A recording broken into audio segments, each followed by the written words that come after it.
On this show, I've been covering the Israeli-Palestinian conflict in a way that you won't hear from the U.S. corporate media. Why?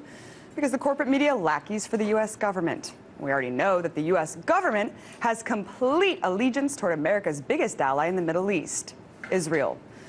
As I mentioned before, last weekend, the RT office in Gaza, along with multiple other media offices, were bombed by Israeli forces. Well, the day of the bombing of the RT office, this article came out, and algeminer.com coined the fastest growing Jewish newspaper in America. It's entitled, "Russia Today Presenter Accuses Israel of Terrorism and Apartheid." And underneath the photo caption, it says, "Pro-terror Russia Today presenter, Abby Martin." Interesting. And here I was thinking that I was speaking out against terror. Silly me. The author, Lakana Nana Yakara, writes that I accused Israel of war crimes, terrorism, and practicing an apartheid state through multiple reports I had made the week prior. First of all, thanks for watching the show.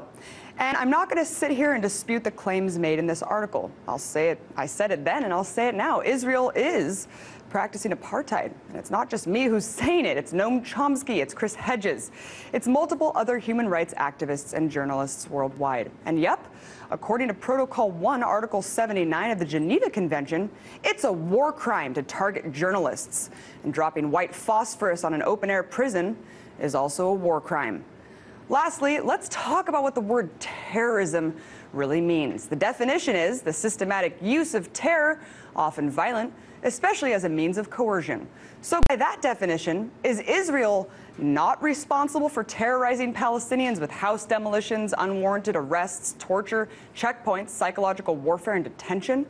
But let's backtrack for a second. Who is behind algeminer.com? Who has said such nice things about me? Well, I did a little digging. Its parent company is a Jewish media organization called Gershon Jacobson Jewish Continuity Foundation.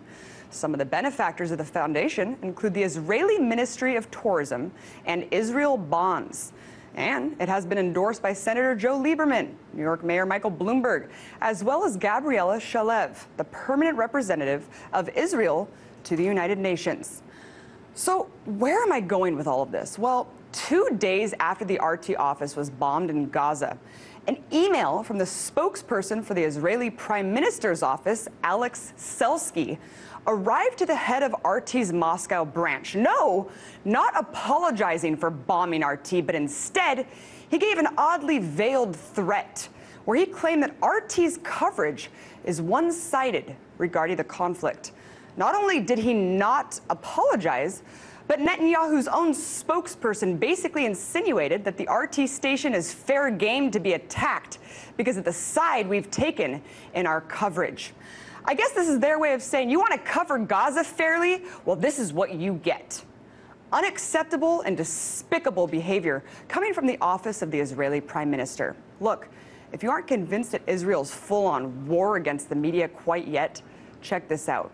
According to a recent press release by the human rights organization Adala, quote, following complaints received about the intention of the Israeli army to demolish the Al-Sharok Tower, also called the Journalist Tower in Gaza City, the 15-story building, which housed both local Arab and international media agencies such as Al Arabiya, Al Quds TV, Sky News, France 24, and Russia TV, was hit this morning, the 5th day of the Israeli military offensive named Operation Pillar of Cloud. Local media sources reported that 8 journalists were injured in the initial attack. In fact, IDF spokesperson Avital Labovich even admitted to the press, quote, "We obviously knew there were journalists in the building." Here's the deal. Israeli forces bomb media buildings in Gaza deliberately. And whether or not they targeted RT, we do not know. But what we do know is that they had the audacity to try to rationalize it. So why would they be targeting journalists unless they were trying to conceal the truth? And for any Israel-backed media that attempts to smear my name, this show, and this network, keep this in mind. This is an opinion show, and I'm entitled to my own opinion.